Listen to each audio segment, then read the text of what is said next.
The emergency session of the Galactic Council had been called for the first time in 3,000 years. Representatives from every major civilization filled the massive chamber on Nexus Prime, their various forms of communication creating a symphony of clicks, hums, and telepathic pulses that the translation matrix struggled to process simultaneously. Chancellor Vexithari of the Cronin Empire stood at the central podium, her crystalline form refracting the chamber's light into dancing rainbows across the assembled delegates. The weight of what she was about to announce pressed down on her like the gravity of a neutron star. "Esteemed members of the Council," she began, her voice carrying through both audio and quantum frequencies. "We are gathered here today because the unthinkable has occurred. The eternal quarantine has been breached." A collective gasp rippled through the chamber. Several delegates immediately activated their emergency protocols, while others began rapid conversations with their homeworlds. The Zephyrian ambassador actually fainted, his gaseous form temporarily losing cohesion. "Impossible," declared High Magistrate Tulvek of the Hegemony of Worlds. His massive form, resembling a cross between a spider and a mantis, clicked his mandibles in agitation. "The barriers have held for 57,000 years. The monitoring stations show no signs of breach." Chancellor Vexithari's form dimmed slightly, a sign of distress among her people. "The monitoring stations are gone, High Magistrate. All 47 of them. Destroyed or simply missing." The chamber erupted into chaos. Delegates shouted accusations, demanded explanations, and called for immediate military mobilization. The translation matrix began overheating from the sheer volume of panicked communications. "Order!" The Chancellor's voice boomed with authority that had been refined over centuries of diplomatic service. "We must remain calm and assess our situation rationally." Elder Scythmara of the Ancient Minds spoke for the first time in the session, her voice carrying the weight of eons. As one of the few beings old enough to remember the original quarantine, her words commanded immediate attention. "Tell them, Chancellor. Tell them what has awakened." The Chancellor's form flickered with barely contained emotion. "Long-range sensors have detected massive energy signatures moving through the Terran system. The signatures match no known technology in our databases, but they are consistent with theoretical projections we made 57 millennia ago." "Speak plainly," demanded General Korthak of the Warrior Caste. His scarred hide bore the marks of 1,000 battles, but even he seemed unsettled. "What exactly are we dealing with?" "Humanity," the Chancellor said simply. The word hung in the air like a curse. Many of the younger delegates looked confused, but the older ones understood immediately. Several began backing away from the central area, as if the mere mention of the name could somehow summon the beings in question. Ambassador Quintala of the Merchant Guild's Trade Consortium stepped forward, her multiple arms gesturing frantically. "Surely you jest, Chancellor. The humans were contained long before most of our civilizations achieved spaceflight. They're primitives, barely capable of splitting the atom when last observed." Elder Sithmara's ancient eyes glowed with a mixture of fear and grim respect. "You young ones know nothing. You see the galaxy as it is now, peaceful and ordered. You have no concept of what it was like before the quarantine." "Enlighten us," said Ambassador Nexrin of the Collective, though his synthetic voice carried reluctance. The Elder's projection shifted, displaying holographic images that made several delegates recoil. Humans were not contained because they were primitive. They were contained because they were too dangerous to be allowed to spread beyond their solar system. The images showed scenes of devastation that defied comprehension. Entire star systems reduced to debris fields. Planets cracked open like eggs. Space itself seemed to burn in some of the recordings. "These images are fabricated," protested Magistrate Tulvek, though his voice lacked conviction. "No species could achieve such destruction with primitive technology." "They did not use technology," Elder Sithmara replied coldly. "They used themselves. Humans possess something that no other species in the galaxy has ever developed. They have no limits." The Chancellor activated another set of displays. "When we first encountered humanity 70,000 years ago, they had just discovered fire. Within 5,000 years, they had achieved faster-than-light travel. Within another 5,000, they had begun what they called the Great Expansion." "Impossible," muttered several delegates simultaneously. "They consumed resources at a rate that should have led to immediate extinction. Instead, they found ways to extract energy from quantum foam, from the rotation of planets, from the decay of atoms themselves. When they encountered other species, they did not conquer through superior firepower. They conquered through sheer, unstoppable determination. General Korthak leaned forward, his warrior's instincts engaged despite his fear. What was their military doctrine? They had none, the elder replied. Every human was their military. Their civilians were more dangerous than our greatest warriors. They fought with tools, with their bare hands, with weapons they improvised from debris, but most terrifyingly they fought with ideas. Ideas cannot destroy planets, scoffed Ambassador Quintala. Human ideas could. They would arrive at a system, and within a single generation the local species would either be extinct or would have joined the human cause willingly. They called it cultural conversion. We called it a plague of consciousness. The Chancellor gestured to another display. The quarantine was not a prison. It was a mercy. The combined might of 47 major civilizations barely managed to contain them within their home system. Even then, we could not defeat them. We could only pause them. What do you mean, pause them? Asked Ambassador Nexrin. We manipulated their solar system's temporal field. From their perspective, only 70 years have passed since the quarantine began, but they have been thinking, planning, evolving. The implications struck the assembly like a physical blow. If humanity had been advancing at their historical rate for subjective decades while the galaxy developed for 57,000 years, what might they have become? Current intelligence suggests they have broken free using technology that operates on principles we don't understand. The Chancellor continued. Our deep space monitoring arrays detected the breach 6 standard time periods ago. Since then, 17 of our most advanced scout ships have been dispatched to investigate, and, pressed General Korthak, none have returned, but 3 sent final transmissions before going dark. The Chancellor's form began to strobe with distress patterns. The humans are not expanding randomly. They are moving with purpose, heading directly toward the heart of galactic civilization. Elder Sithmara spoke again, her voice heavy with the weight of terrible knowledge. The galaxy's oldest law was simple. Never let humanity reach the stars. We have failed. The chamber fell silent as the magnitude of their situation settled over them like a shroud. Somewhere in the darkness between the stars, humanity was coming, and after 57,000 years of forced isolation, they undoubtedly had questions that demanded answers. Captain Sarah Chen stood on the bridge of the UES Prometheus, watching the stars shift from their familiar patterns into something entirely alien. The navigation computer had been recalibrating for 3 hours, trying to make sense of stellar positions that seemed impossible according to every astronomical database humanity possessed.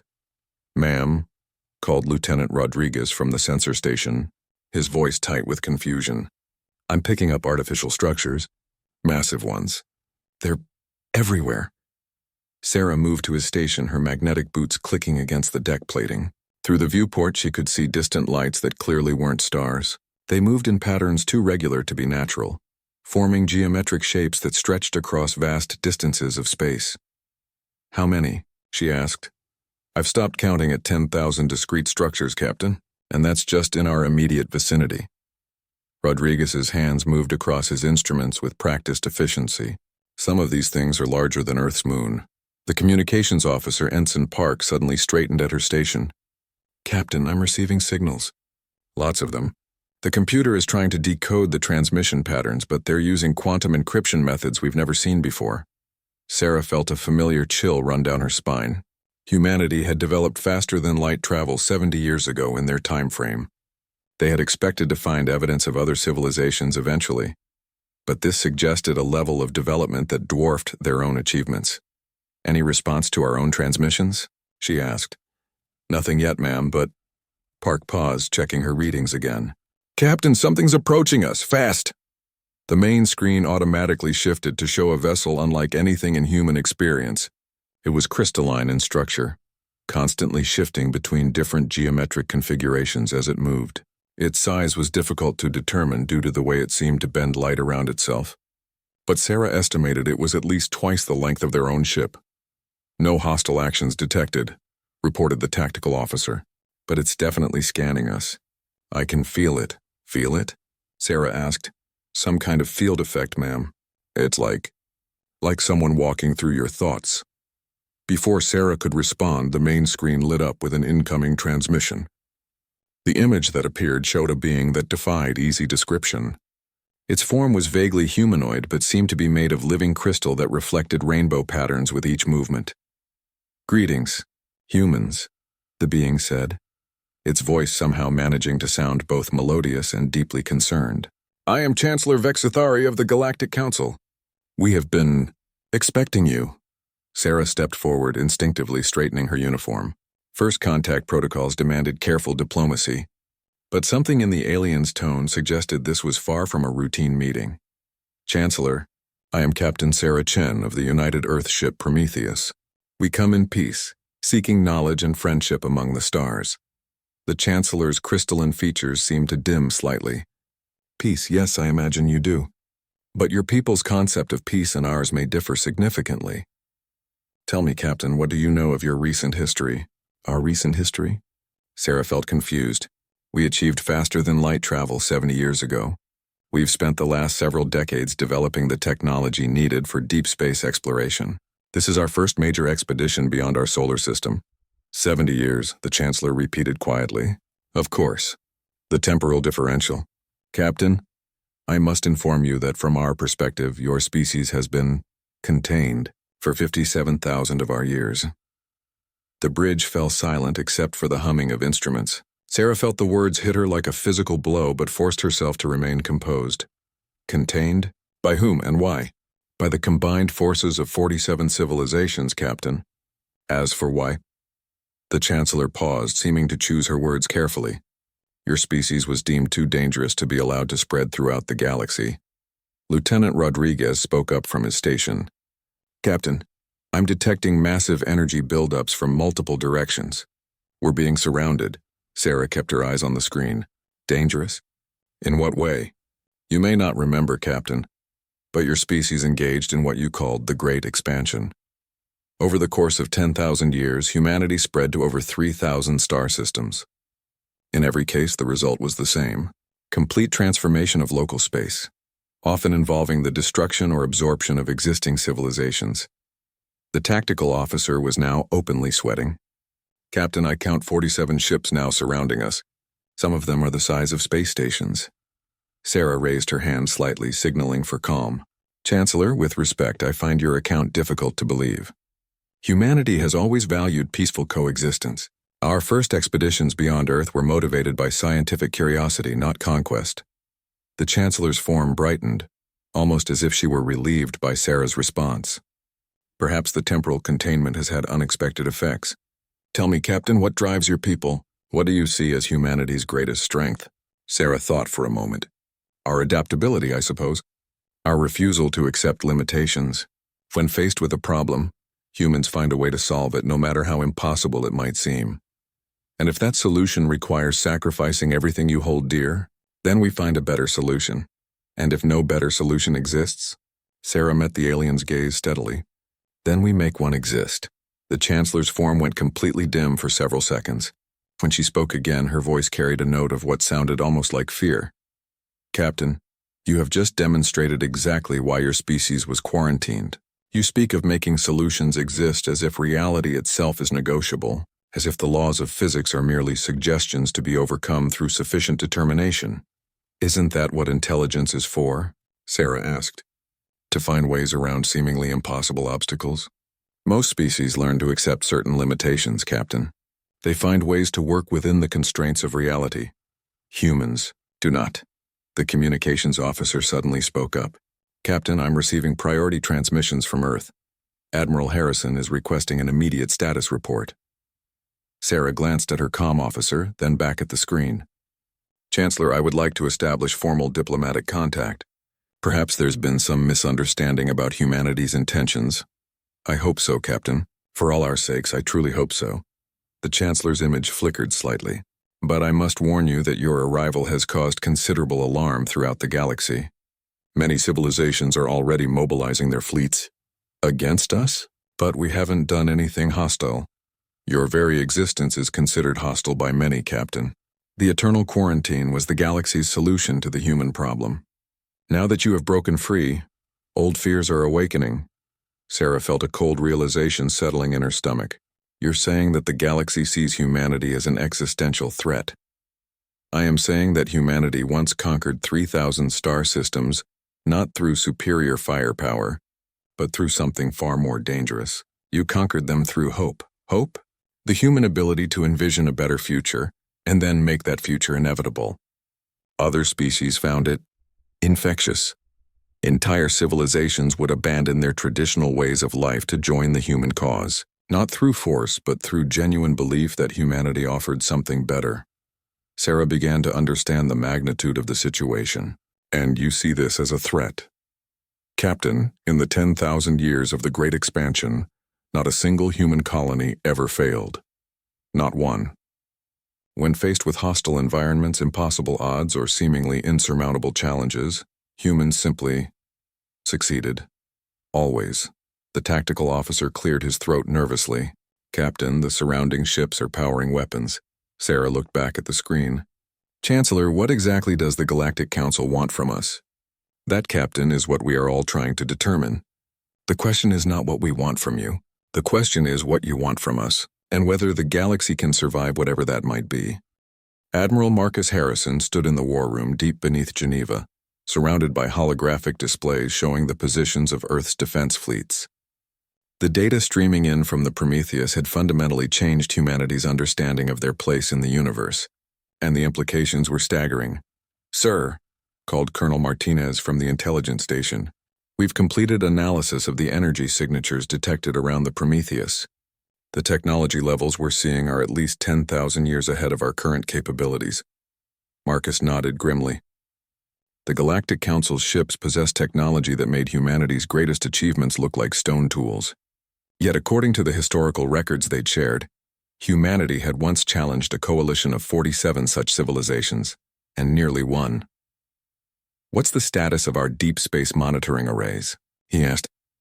That's where it gets interesting, sir, replied Dr. Elena Vasquez, the project's chief scientist. When the Prometheus broke through what the aliens call the temporal containment field, it triggered automatic activation of systems we didn't even know we had. Marcus turned to face her.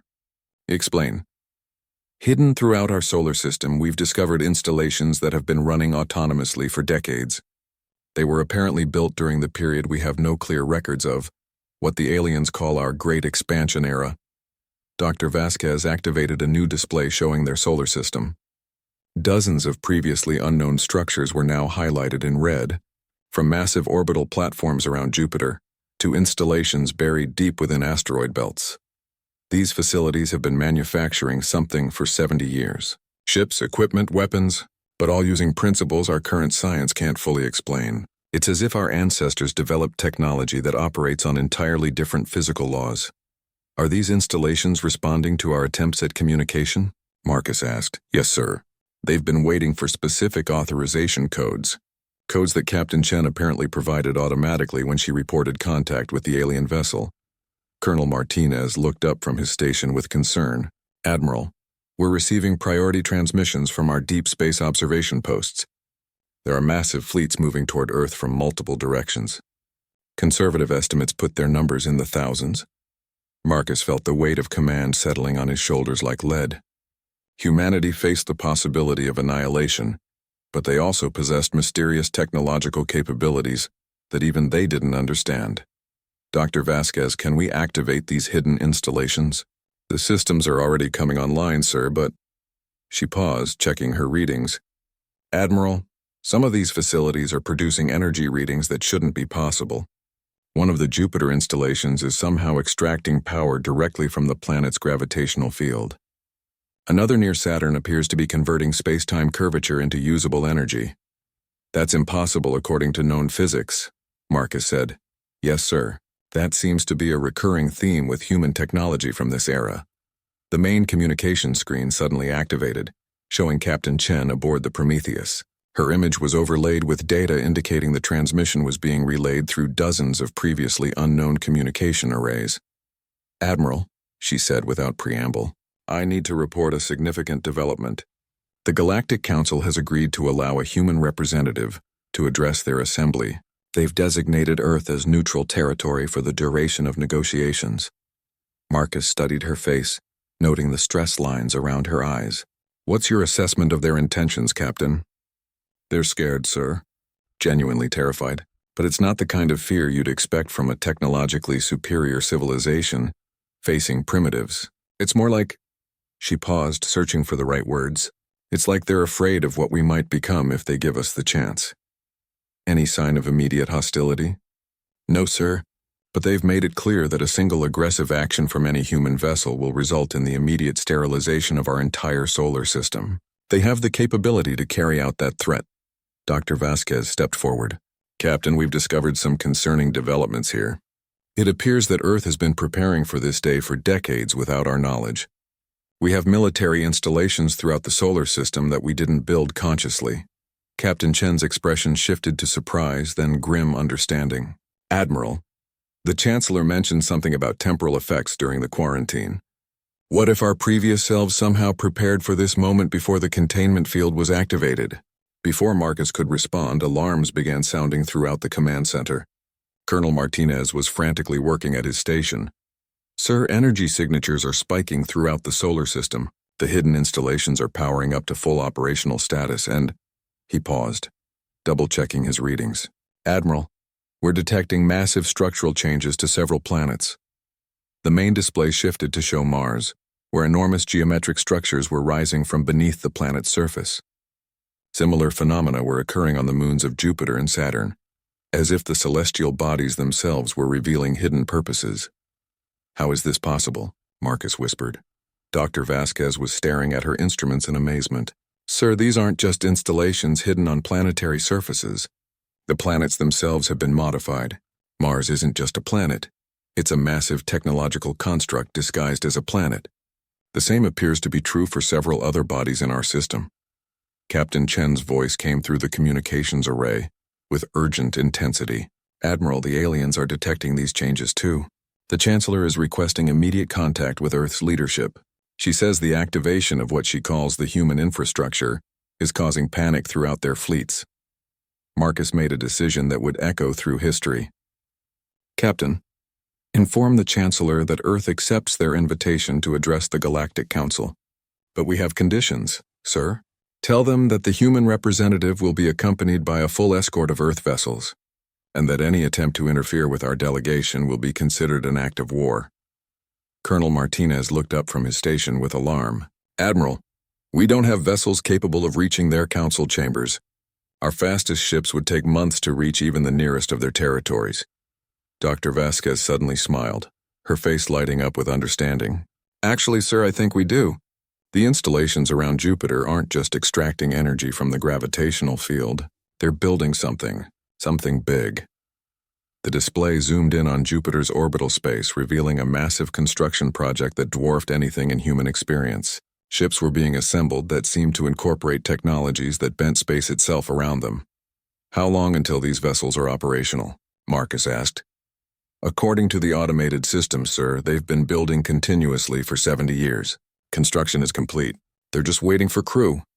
Marcus turned back to the communication screen. "Captain Chen, inform the Chancellor that Earth will send its delegation in our own vessels, and that we'll be departing within the next 24 hours. Sir, with respect, that seems impossible. Captain, it seems that humanity has a long history of making the impossible routine. It's time we remembered who we used to be." As if responding to his words, the hidden installations throughout the solar system began transmitting data directly to every human mind on Earth. Memories that had been locked away by the temporal containment field started flooding back. Knowledge of technologies that operated on principles of will made manifest. Of ships that traveled not through space but through the spaces between thoughts. Of weapons that didn't destroy matter, but convinced it to become something else entirely. Marcus felt the weight of his species' true history settling into his consciousness, like a key turning in a lock. Humanity had once reshaped reality through sheer determination. They had been contained not because they were violent, but because their very existence challenged the fundamental assumptions upon which galactic civilization was built. Now they were free again, and the galaxy was about to remember why they had been so afraid. The journey to Nexus Prime should have taken 3 months using conventional faster-than-light travel. The human fleet completed it in 18 hours. Ambassador Elena Vasquez stood on the bridge of the UES Determination, watching impossible geometries flow past the viewports as their ship navigated through what the shipboard AI called conceptual space. The vessel didn't move through the universe so much as it convinced the universe to rearrange itself around their desired destination. "Ma'am," called the navigation officer, "we're receiving priority transmissions from the Galactic Council. They're expressing concerns about our method of travel." Elena smiled grimly. The memories had been flooding back to all of humanity over the past day. She now remembered her previous incarnation as a starship captain during the Great Expansion, when human vessels had routinely violated the laws of physics through what could only be described as aggressive optimism. "What specific concerns?" she asked. "They're claiming that our ships are destabilizing local space-time. Several of their monitoring stations have reported that reality itself seems to be becoming more flexible in areas where we've passed through." Dr. James Park, the expedition's chief scientist, looked up from his instruments with fascination rather than concern. "That's consistent with what we're observing, Ambassador. Our passage is leaving permanent changes in the quantum substrate of space. It's as if we're teaching the universe new rules simply by demonstrating that they're possible." Elena nodded. This was exactly the kind of thing that had terrified the galaxy 57,000 years ago. Humans didn't just explore space. They infected it with their assumptions about what was possible. "Sir," called the communications officer, "we're being hailed by the Chancellor. She's requesting immediate video contact. Put her through." The familiar crystalline form of Chancellor Vexithari appeared on the main screen, but her usual composed demeanor was replaced by barely contained agitation. "Ambassador Vasquez," she began without preamble, "your fleet's arrival has created a crisis throughout galactic civilization. 14 different species have declared states of emergency. The hegemony of worlds has activated their doomsday protocols. Chancellor, we come in peace. We have no hostile intentions toward any galactic civilization." "Your intentions are irrelevant," the Chancellor replied sharply. "In the 18 hours since your departure from Earth, your fleet has demonstrated capabilities that challenge the fundamental principles upon which our understanding of reality is based. You are traveling through space that doesn't exist, using energy that comes from nowhere, and leaving changes that shouldn't be possible." Elena exchanged glances with Dr. Park, who shrugged as if to say, "Sounds about right, Chancellor. These technologies were developed by our ancestors. We're simply using the tools they left us." "And tools?" The Chancellor's form flickered with what could only be described as hysteria. "Ambassador, your tools include ships that exist in multiple dimensions simultaneously, weapons that can convince matter to stop being matter, and drive systems that operate by making the universe forget that distance is supposed to matter. Is that problematic?" The Chancellor went completely silent for several seconds. When she spoke again, her voice carried the weight of existential dread. "Ambassador, do you understand what you're asking? You want to know if it's problematic that your species treats the laws of physics as friendly suggestions. The answer is yes. It is profoundly problematic for every other form of life in the galaxy." Dr. Park stepped forward. "Chancellor, perhaps you could explain exactly what the galactic community finds threatening about human technology. From our perspective, we're simply using advanced engineering." "Dr. Park, your advanced engineering operates on the principle that reality is malleable. When humans encounter a problem that appears to have no solution, you don't accept the limitation. You change the fundamental rules until a solution becomes possible. Isn't that what progress is?" Elena asked. "No." The Chancellor's crystalline form blazed with desperate intensity. "Progress is finding better ways to work within existing limitations. What humans do is eliminate the limitations entirely. Do you have any idea what that does to civilizations that have spent millions of years learning to accept the constraints of reality?" Elena was beginning to understand the scope of the problem. "You're saying that human contact is psychologically destabilizing to other species. I'm saying that human contact is existentially destabilizing to reality itself. In the 10,000 years of the Great Expansion, human colonies didn't just change the worlds they settled. They changed the fundamental nature of space around those worlds. Stars began burning more efficiently. Planets developed impossible orbits that should have resulted in gravitational collapse, but instead created perfect agricultural conditions. Even the quantum foam itself became more cooperative in human-influenced regions. Dr. Park was taking notes rapidly. Chancellor, are you suggesting that consciousness itself can influence physical laws? I'm not suggesting it, Doctor. I'm stating it as observed fact. Human consciousness doesn't just observe reality, and it argues with it. And somehow reality keeps losing those arguments. The tactical officer suddenly spoke up. Ambassador, we're detecting massive fleet movements throughout the galaxy. It looks like every major civilization is mobilizing military assets. Elena turned back to the screen. Chancellor, what exactly is the Galactic Council's position on humanity's return to the stars?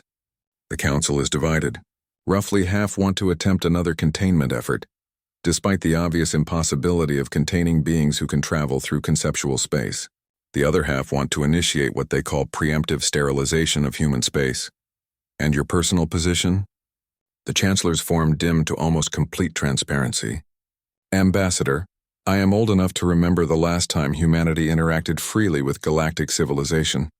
I remember worlds where scarcity became impossible because humans simply refused to accept that resources could be limited. I remember wars that ended not through victory or defeat, but because humans convinced the combatants that conflict itself was inefficient. That sounds positive. It was terrifying. Ambassador, the galaxy has spent 57,000 years building a civilization based on the acceptance of limitations. We have created complex systems of trade, diplomacy, and resource management that all depend on the assumption that certain things are impossible. The return of humanity threatens to make all of that irrelevant. Elena felt the weight of her species' responsibility settling on her shoulders. What would it take for humanity to coexist peacefully with galactic civilization? The Chancellor was quiet for a long moment. Honestly, you would need to stop being human. You would need to accept limitations the way the rest of us do. You would need to learn that some problems don't have solutions.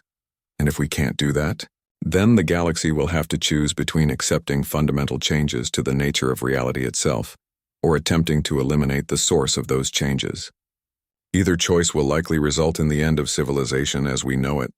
Elena looked around the bridge at her crew, seeing the same determination in their eyes that she felt in her own heart. Humanity had spent 70 years in forced isolation, but they had not spent that time learning to accept limitations. If anything, the experience had only reinforced their conviction that any problem could be solved through sufficient determination and creativity. Chancellor, she said finally, I think it's time for the Galactic Council to understand exactly what they're dealing with. We'll arrive at Nexus Prime in 6 hours. I suggest you prepare your delegates for a very interesting conversation. As the transmission ended, Dr. Park turned to Elena with a question in his eyes. Ambassador, what exactly are we going to tell them? Elena smiled, and in that smile was the concentrated essence of human optimism that had once conquered 3,000 star systems through sheer force of will. We're going to tell them the truth, Doctor. That humanity has returned to the stars not to conquer or destroy, but to do what we've always done best, which is make the impossible inevitable. The Galactic Council chamber had never hosted such a tense gathering. Representatives from over 200 civilizations filled the massive amphitheater, their various forms of communication creating a cacophony of concern that the translation systems struggled to process. Above them, the massive viewing screens showed the human fleet hanging in space around Nexus Prime like a collection of impossible geometric forms that hurt to look at directly. General Korthak of the warrior caste stood at his delegation's position, his scarred hide rippling with barely contained aggression. I say we end this now before they contaminate any more space with their presence. My fleets are ready to strike. Your fleets wouldn't survive the first engagement, replied Elder Scythmara coldly. The monitoring stations have been analyzing their vessels for the past 6 hours. Half of their ships don't appear to exist in normal spacetime. How do you propose to destroy something that may or may not be real at any given moment? High Magistrate Tulvek clicked his mandibles in agitation. The humans have been aboard the station for 2 hours. In that time, 17 separate monitoring systems have reported impossible readings. The quantum substrate of the station itself is beginning to exhibit properties that shouldn't exist. Chancellor Vexithari stood at the central podium, her crystalline form refracting the chamber's light into patterns that seemed to spell out words of warning in a dozen different languages. Honored delegates Ambassador Vasquez and her team have agreed to address the Council directly. Given the circumstances, I believe it is in our best interest to hear what humanity has to say. What they have to say is irrelevant, declared Admiral Zenthos of the Hegemony Fleet. What matters is what they represent. The humans are a virus in the ordered fabric of reality. They must be contained or eliminated before they spread their chaos throughout the galaxy.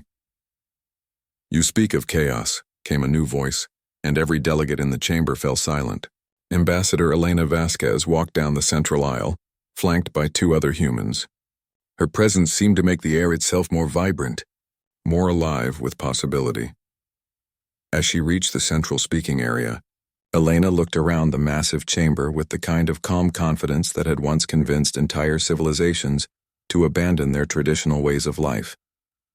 Delegates of the Galactic Council, she began, her voice carrying clearly throughout the chamber without any technological amplification. You speak of humanity as a threat to the natural order, but perhaps you should ask yourselves whether your natural order is something worth preserving. General Korthak stepped forward aggressively. You dare to question millions of years of civilized development? I question any development that treats the suffering of sentient beings as an acceptable cost of maintaining stability, Elena replied evenly. Your great galactic civilization has existed for 57,000 years. In that time, how many species have gone extinct? How many worlds have been abandoned to environmental collapse? How many beings have lived and died in poverty, while resources that could save them remain locked away by artificial scarcity? The chamber erupted in protests, but Elena continued speaking, and somehow her voice remained audible above the chaos. You fear humanity because we refuse to accept that these problems have no solutions. You've built a civilization based on the premise that certain types of suffering are inevitable, that certain limitations cannot be overcome. We find that premise unacceptable. Elder Sithamara's ancient voice cut through the noise. And what do you propose as an alternative, human? Your ancestors' solution was to tear apart the fundamental structure of reality itself. Elena smiled, and that smile carried the weight of 70 years of human determination, focused into a single moment. Our ancestors were working with primitive tools and limited understanding. We've had time to refine our approach. Dr. Park stepped forward, activating a holographic display that showed a complex three-dimensional model. Delegates, the human understanding of reality operates on what we call consensus physics. The laws of the universe are not immutable facts, but rather agreements between consciousness and quantum possibility. Impossible, muttered several delegates simultaneously. Nothing is impossible, Elena said simply. That's the fundamental difference between humanity and the rest of galactic civilization. When you encounter a problem that appears to have no solution, you accept the limitation and build your society around it. When we encounter such a problem, we change our approach until a solution becomes possible. Ambassador Quentala of the Merchant Guild gestured frantically with her multiple arms. You speak of changing reality as if it were a simple matter of perspective. The laws of physics are not negotiable, aren't they? Dr. Park asked. Your own scientists must have observed quantum consciousness effects. The fact that observation changes the behavior of subatomic particles. Human technology simply extends that principle to macroscopic scales. By forcing reality to conform to your will, accused Admiral Zenthos. By demonstrating that will itself is a fundamental force of nature, Elena corrected. Consciousness isn't separate from the physical universe, and it's an integral part of it. A part that most species have learned to minimize and control. Humans have learned to amplify and direct it. Chancellor Vexithari stepped forward, her form flickering with complex emotional patterns. Ambassador, even if we accept your explanation of how human technology operates, the question remains, what do you want? Why have you returned to the stars? Elena turned to face the Chancellor directly. We want what we've always wanted, Chancellor. To help. The simplicity of the statement seemed to surprise the entire assembly. General Korthak was the first to recover. Help? You call the destruction of 3,000 star systems help? No star systems were destroyed during the Great Expansion, Elena replied calmly. They were transformed, made better, more efficient, more capable of supporting life, against the will of their inhabitants, actually with their enthusiastic cooperation in most cases. Do you know why, General? Korthak's aggressive posture faltered slightly. Why? Because when beings are offered the genuine possibility of abundance, of freedom from scarcity and suffering, they tend to embrace it. The civilizations that joined the human expansion weren't conquered, they were liberated. Elder Scythamara spoke again, her voice heavy with memory. And those that refused to join? Were left alone as long as they didn't interfere with voluntary participants. The human expansion was never about forcing change on unwilling populations. It was about offering alternatives to societies that believed change was impossible. High Magistrate Tulvek leaned forward. And now? What do you offer the galaxy now? Elena exchanged glances with Dr. Park, then turned back to address the full assembly.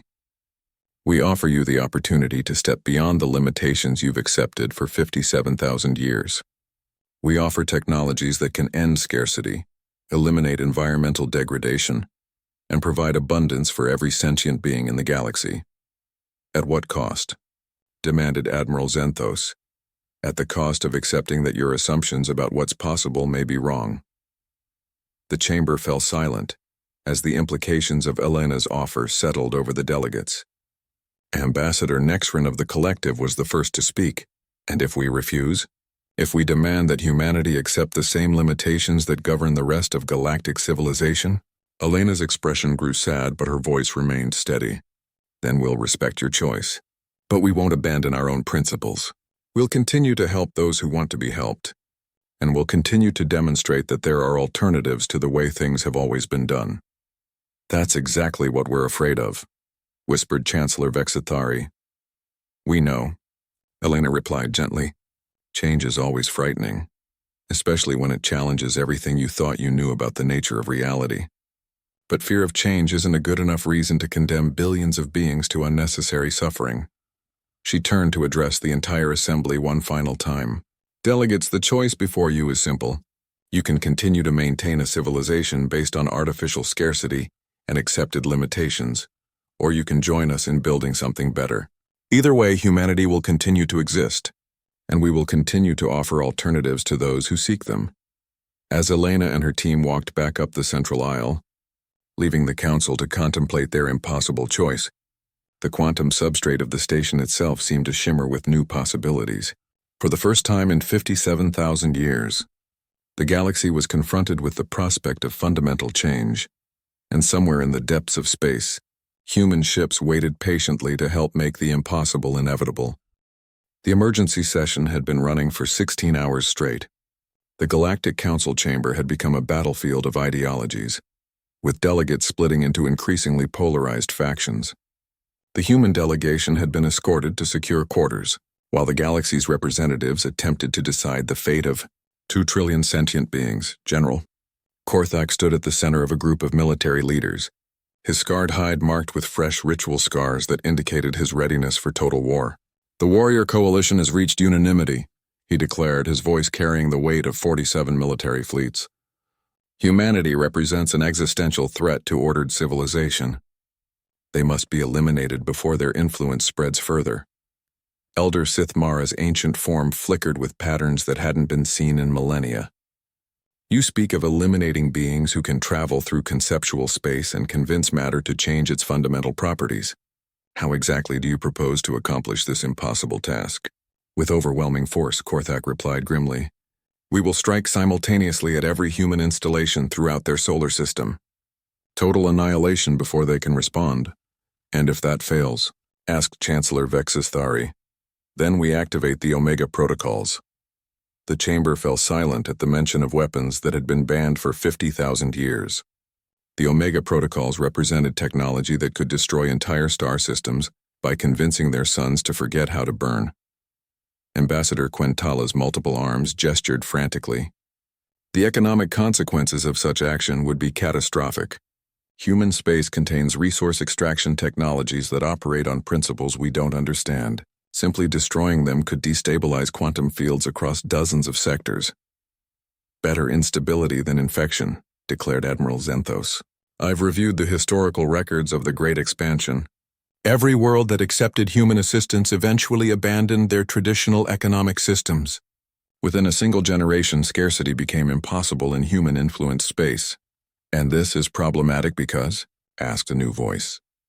The delegates turned to see Ambassador Nexrin of the collective stepping forward. As representatives of a machine civilization, the collective had remained largely neutral in the debates, but their intervention now carried significant weight. Ambassador Nexrin, Chancellor Vexthari acknowledged.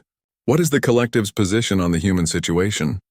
We have been analyzing human technology for the past 18 hours, Nexrin replied, his synthetic voice carrying subtle harmonics that suggested complex calculations running in real time. Our conclusion is that humanity represents not a threat, but an opportunity. General Korthak's mandibles clicked aggressively. Explain. The human approach to reality modification operates on principles that could revolutionize our understanding of consciousness and physics. Their technology doesn't violate natural laws. It reveals natural laws that we never discovered because we assumed they were impossible. Dr. Yenthara of the Science Consortium stepped forward, her ethereal form shimmering with excitement. The collective is correct. We've been monitoring the quantum effects of human technology, and the implications are staggering. They're not breaking physics, they're using physics that operates on higher dimensional levels. Irrelevant, Korthak growled. The scientific implications don't change the social consequences. Human influence leads to the collapse of traditional authority structures, the abandonment of resource management protocols, and the destabilization of established hierarchies. And these outcomes are undesirable because, Ambassador Nexrin asked again. The question hung in the air like a challenge to the fundamental assumptions of galactic civilization. Elder Sithmara was the first to respond. Because stability requires predictability, our civilization has endured for 57,000 years. Because we learned to work within known limitations. Human technology makes those limitations irrelevant, which makes our entire social structure obsolete.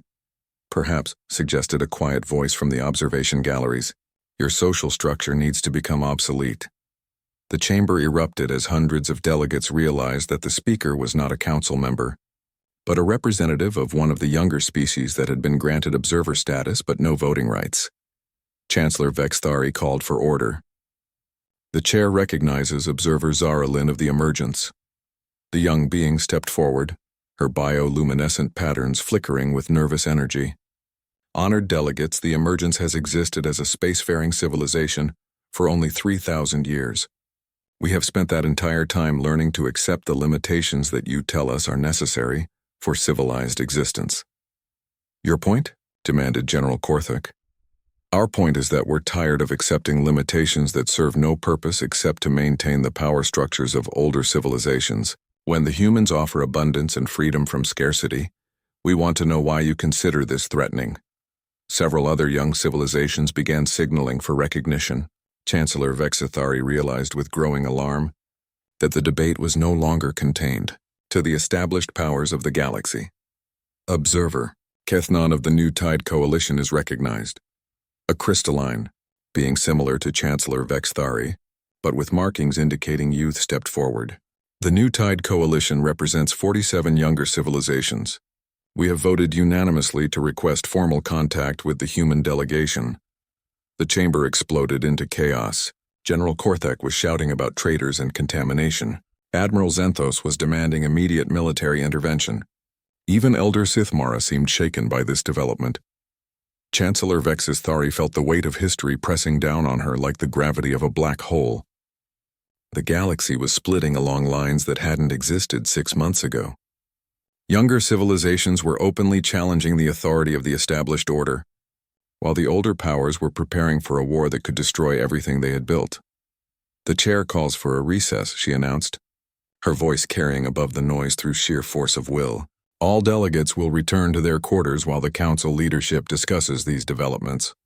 As the chamber slowly emptied, Chancellor Vexthari found herself facing the same impossible choice that had led to the original quarantine 57,000 years ago.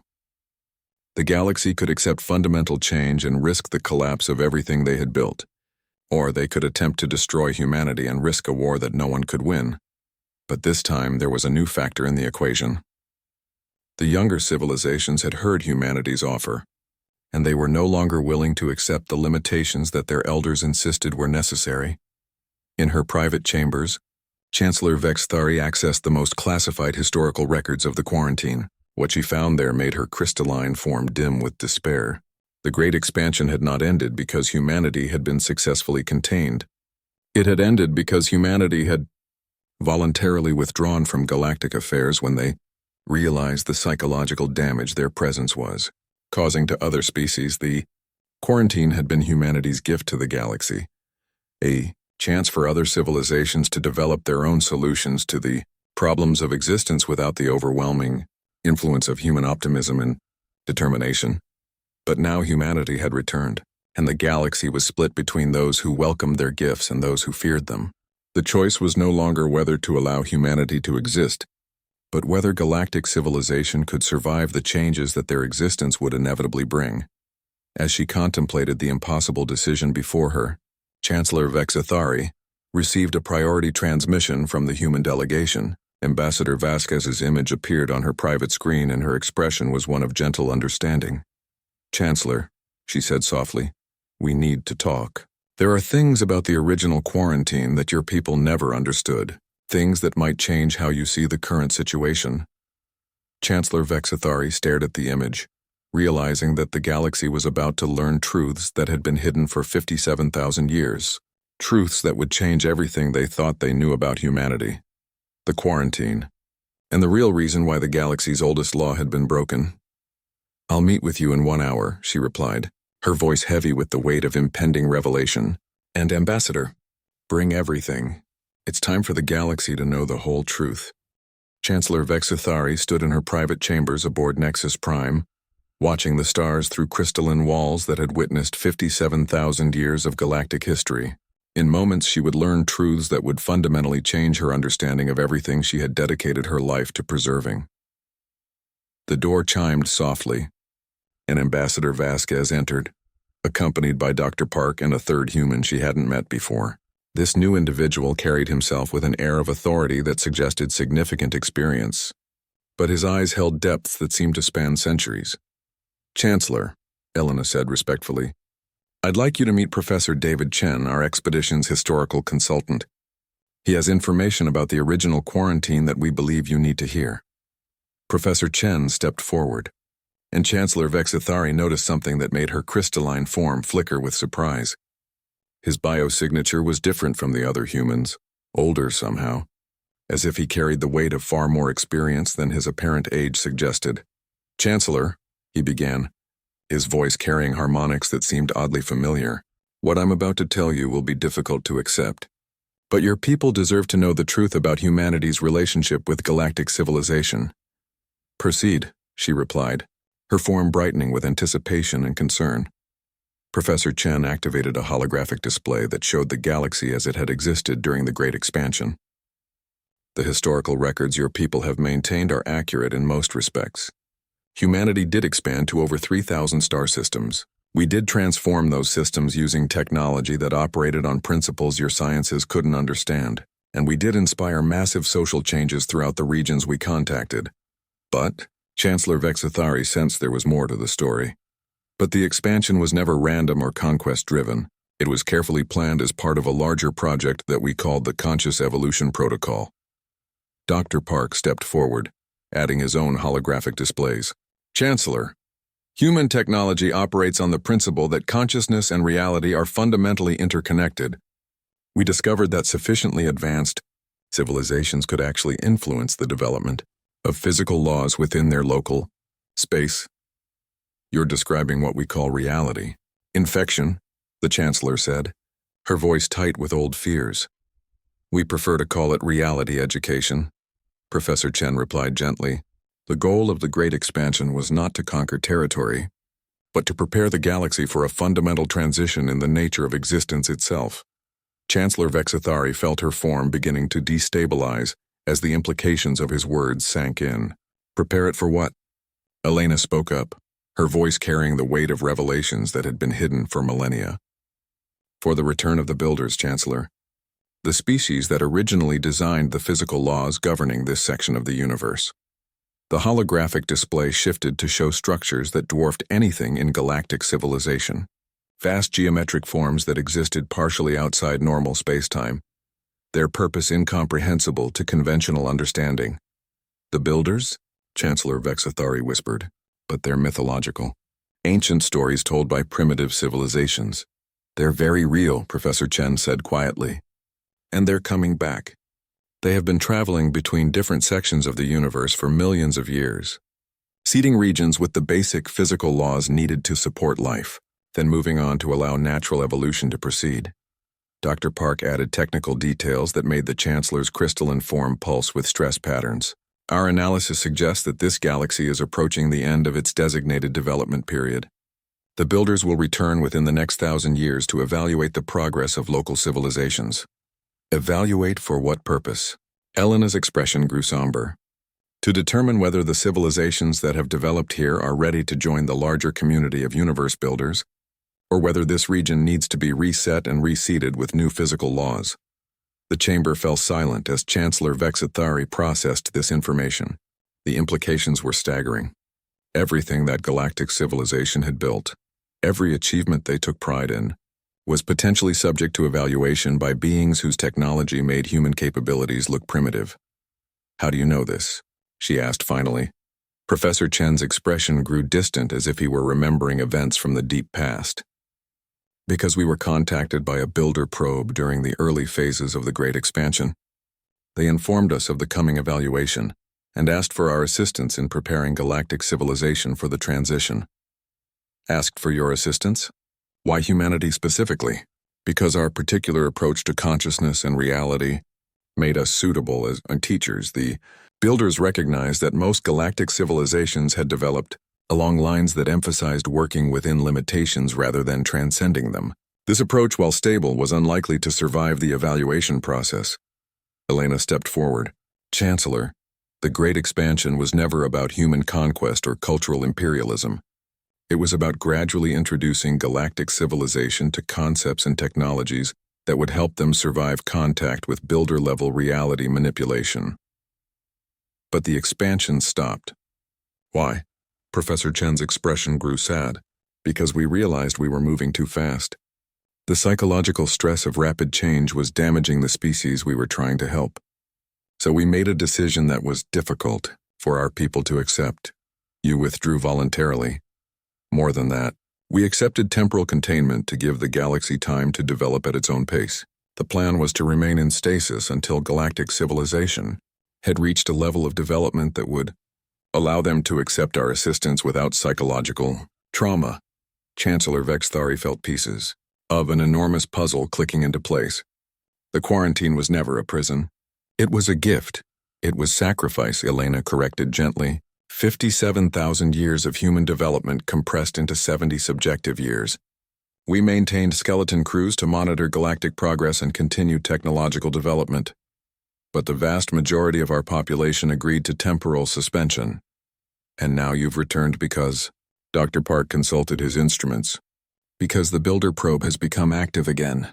Our monitoring systems detected its awakening 6 months ago. The evaluation period is beginning. Chancellor Vexathari felt her worldview reshaping itself around these revelations. What exactly will this evaluation entail?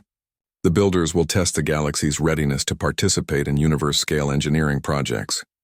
Civilizations that demonstrate sufficient consciousness evolution will be invited to join the builder community. Those that don't, Professor Chen paused, will be terminated and the region reset for new development. Elena finished quietly. The Chancellor's form went completely transparent for several seconds as she struggled to process the magnitude of what she was learning. And humanity's role in this? To help prepare galactic civilization for the evaluation. To teach the consciousness evolution techniques that will allow other species to survive contact with builder-level reality manipulation. But our civilization is based on working within limitations. You're asking us to abandon 57,000 years of social development. Elena's expression grew compassionate. We're asking you to evolve, Chancellor. To become more than you thought was possible. The alternative is extinction not just for galactic civilization, but for all life in this region of the universe. Professor Chen activated one final holographic display, showing timeline projections that made the Chancellor's crystalline form pulse with alarm patterns. The evaluation will begin in earnest within the next 5 years. The builders expect to find civilizations capable of universe-scale consciousness work. If they find instead a collection of species locked into scarcity-based thinking and limitation acceptance, they will conclude that this experiment has failed. Chancellor Vexathari stared at the display, seeing the future of 2 trillion sentient beings hanging in the balance. The choice was no longer between accepting human influence or maintaining traditional civilization. The choice was between evolution and extinction. "What do you need from us?" she asked finally. Elena smiled, and in that smile was the concentrated hope of a species that had spent 57,000 years preparing for this moment. "We need you to help us help you, Chancellor. We need the Galactic Council to authorize a voluntary consciousness evolution program. We need younger civilizations to be given the opportunity to learn builder-level reality manipulation, and we need the older civilizations to accept that their traditional approaches, while valuable, are no longer sufficient for survival in the larger universe. And if we refuse, then we'll do what we can to prepare the species that are willing to learn, and hope that the builders find enough evolved consciousness to justify preserving this region of the universe." Chancellor Vexathari looked out at the stars one more time, seeing them now not as distant lights but as the scattered homes of civilizations whose survival depended on their willingness to abandon everything they thought they knew about the nature of reality. "I'll need to call another emergency session of the council," she said finally. "This time,